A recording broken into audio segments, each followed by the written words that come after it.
Hey everybody, this is Dave McKeever and Richard Hundley with Advanced One McKeever Real Estate, and today's our next Ask the Brokers show. And on today's show, we're going to talk about a multiple offer situation. You know, we're back into a market, even though we're in the midst of this pandemic. We're in a market really that is seeing a lot of multiple offers on properties here in California, especially in the first-time homebuyer price ranges. We're seeing multiple offers. And on today's show, we're basically talking about how a buyer can basically strengthen their offer in that situation, and also how home sellers can react bestly to ensure they're getting the best offer for their home. So, Richard, why don't you kick it off with maybe a first question that some of the agents are asking us on how to handle that situation on a seller's side. Okay, yes, this is a tip for selling agents, of course, and I recommend this highly. In fact, I think it's pretty much a rule in real estate that seller, once you have multiple offers, please use the multiple counter offer.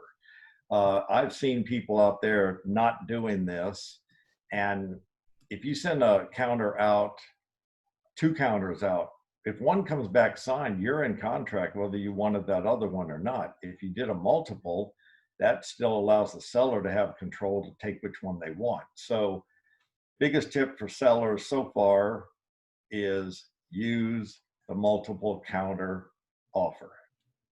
David, what else do you have? Well, on the seller side, this is my opinion on the role of the listing agent. You know, if you get if you get multiple offers, say you get 2, 3 offers, I think it's vitally important for the listing agent to contact each of the buyer's lenders. You know, reach out to them, give them a phone call, and do a little diligence for your clients in the sense of asking how far have they gotten with the pre-approval, because a lot of buyers or lenders will do an application over the phone, ask some questions of the potential buyer, and write up a pre-approval. Maybe they run their credit to verify that it's, you know, meets the guidelines, but they haven't yet submitted their documentation. They haven't run it through their desktop underwriting system. So the questions I would ask is, hey, are these clients DU approved? Have they submitted all their documentation? Do they have enough funds for their down payment? You know, what's the structure of the loan? So, you know, I think you might eliminate a buyer there who's not fully pre-approved, that they say they are, but they're really not. You might eliminate the potentially the strongest offer that looks the strongest, but it's really not. So again, my main point would be to contact the lenders to make sure that the buyers have gone through the steps of, you know, a pre-approval process.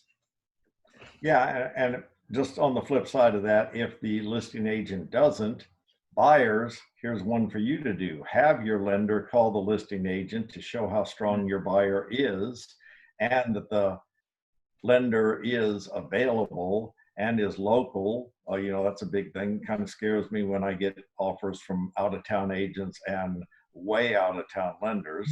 So, you know, I'd rather deal with local, especially ones that I know that are good. Yeah. If David sent me an offer, I'd want to accept that one, because I know also David would be using, you know, Catherine or Mark, who I know, and then I would know it's a good, strong offer. So buyers do that. Another one that, you know, some of the littler ones, and this is for buyers and sellers. Obviously, sellers, you're looking for the highest net that you're going to make the most money on. Mm-hmm. Maybe one other is that you're looking where you're not going to have so much work to do, like they're asking you for inspections or not asking you for inspections. Mm-hmm. That's a real good one too. Maybe even lower in their contingency sum. So David, what else do you have maybe based on some of those? I know we could go a long way in this, but let's give about 6 or 7 tips, and hopefully that's good for today. Yeah.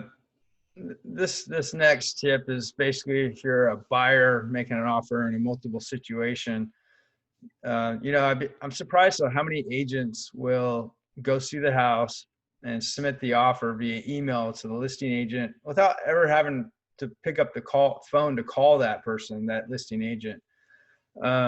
So one thing I like to do when I'm submitting offers, number one, pick up the phone and call the listing agent, to get a sense really of what the seller's looking for. Ask them straight out, hey, how can I make my offer more favorable? And one way to do that, and one big question is, hey, what is your seller's timeline?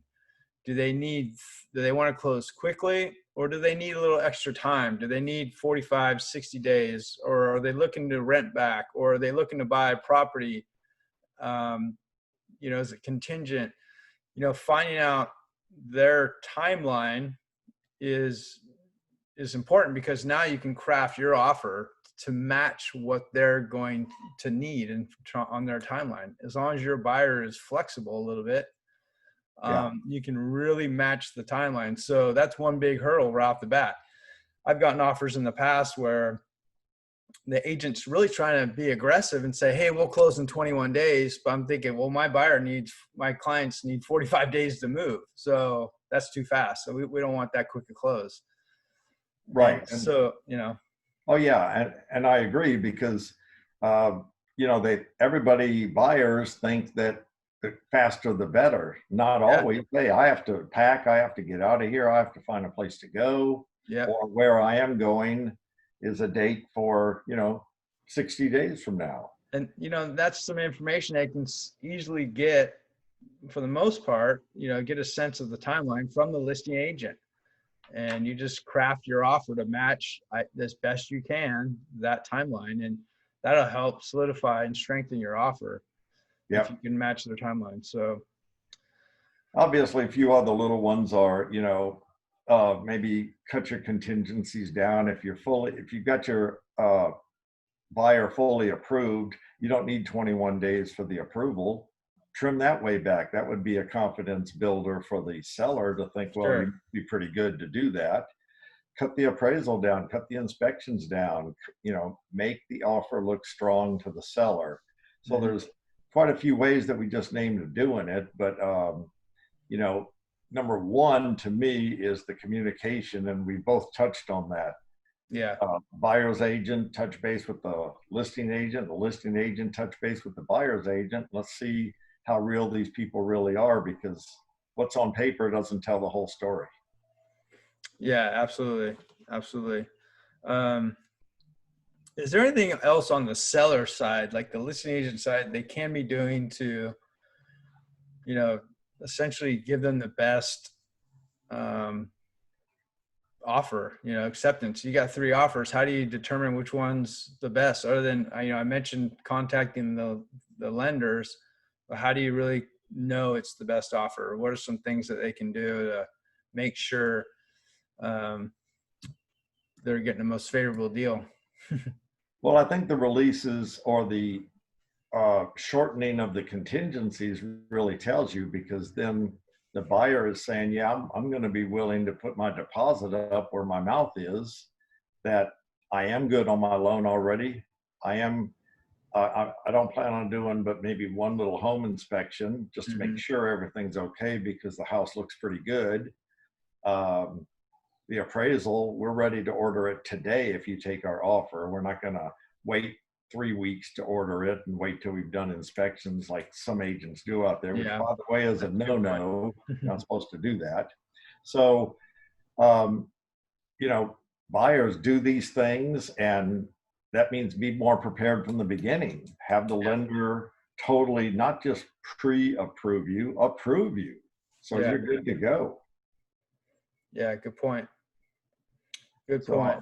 I think that's quite a few good points for multiple offers here, and we are having a lot of those. So use some of these points, and please don't forget to give me or David a call if you have some more questions about these same things. Yeah, absolutely. So with that, we shall end our Ask the Broker show. If you want to see more of our shows, they're on YouTube at our Advanced One McKeever Real Estate YouTube channel and page there. So feel free to subscribe to that. Click subscribe, and you'll see more as we release them each week. So thank you, everybody, for watching today's show. See you next time.